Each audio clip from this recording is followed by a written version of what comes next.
साहेब नमस्कार. मी संतोष रिक्षा चालवतो. मला कळलं आदोक्षज महाराज आणि इंदुमुळे मोठा राडा झालाय.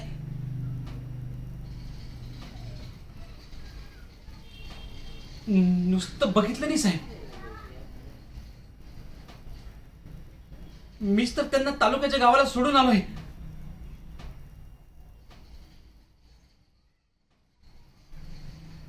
आज पहाटे पहाटे ते दोघं पोरं रिक्षा स्टँडवर आलते.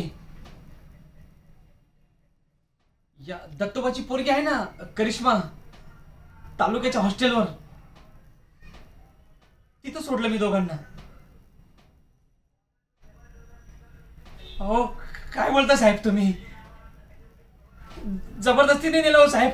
ते दोघच पोरं आले होते ना. मला तरी त्यातलं काही माहिती नाही ना हो साहेब. आता मला काय माहिती, मी तर आपला रिक्षा ड्रायव्हर. जसं भाडं बसतं तसं त्या पद्धतीने मी त्यांना तालुक्याच्या गावाला सोडलं ना साहेब.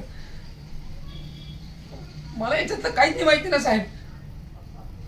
नाही नाही नाही नाही, भाडं वगैरे काहीच नाही घेतलं साहेब. मी फक्त त्यांना सोडलं, भाडं वगैरे नाही घेतलं साहेब. तालुक्याच्या हॉस्टेलवर सोडलं ना साहेब. नाही मी आत वगैरे नाही गेलो, त्यांना गेट जवळच सोडलंय. मग ते माझ्या समोर गेटच्या आतमध्ये गेले. मग त्याच्यानंतर मी माझं माझं तिथून निघालो साहेब.